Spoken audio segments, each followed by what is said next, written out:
In this video, we will look at time card line rounding and see how it is possible to make the first line of the time card equal to the expected start time of the shift. This is the scenario for this demonstration. Employees of a manufacturing company always have the daily safety meeting at the beginning of their shift. As such, many employees like to arrive on site early to chat with their colleagues before the meeting starts. The company would like for these employees to scan the barcode for the meeting at the same time as when they arrive on site, to prevent the bottleneck at the scanning station when the meeting actually starts. However, the problem is if employees arrive early and immediately scan their employee badge, followed by the barcode for the meeting, this will result in the safety meeting starting before it really should. So to demonstrate this, we're going to go have a look at a time card. So in the system here, there's one time card that's there. So this is a 5 to 12 shift, so 5 p.m. to midnight. We can see the login time here does say 4:46 p.m. and the calculated login time is 5. So that's been calculated automatically, which is good. The problem here is with the time card line. When we look further below here, we've got an entry here for the safety meeting, and that is this is the first line of the time card, so it's line number 10,000. If I scroll right, I will see that the entry creation time indicates 4:46 p.m.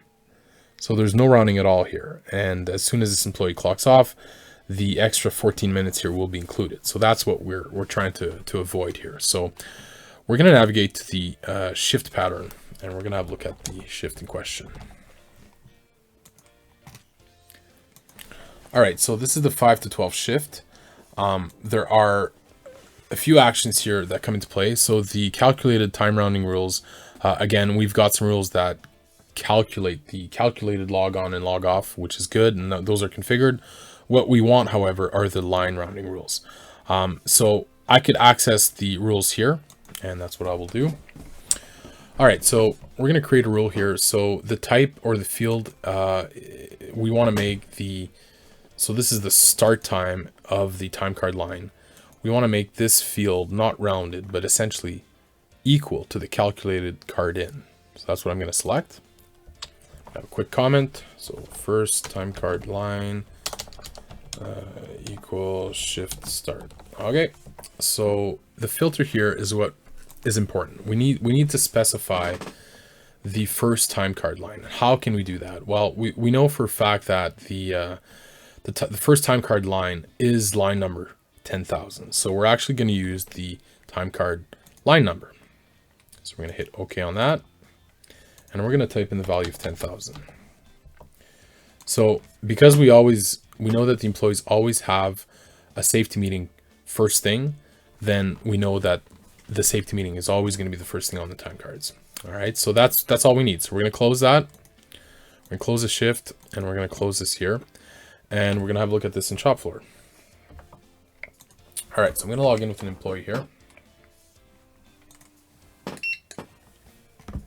Okay, so we can see time card 128. So now I'm going to scan the safety meeting here. So it's 4:56 local time here.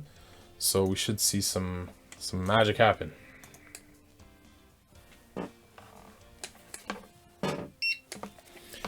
All right, so we can see the safety meeting here activity on screen.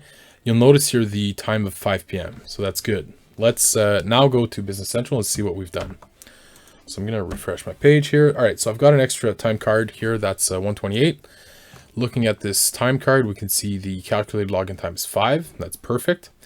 Looking at the line, we can also see that we now have an entry creation time of 5 p.m., which is exactly what we want. So as soon as we log off this or clock off this activity here, then the runtime will be calculated using the entry creation time of 5 p.m. So that's exactly the start of the shift. So that's all we needed. If I was to scan another activity here, then we would see we'd see something different because this is time card line 10,000, right? So, okay, one last thing I want to mention, the line rounding rules are also accessible here from, if you navigate to the shop floor line rounding rules, we will see all the line rounding rules for all shifts confounded here. So there's only one that I have in the system, and that's it. That concludes the video on time card line rounding for the first time card line. Hey, thanks for watching. I hope you enjoyed this video. If you haven't already, make sure you subscribe to our YouTube channel for more great content.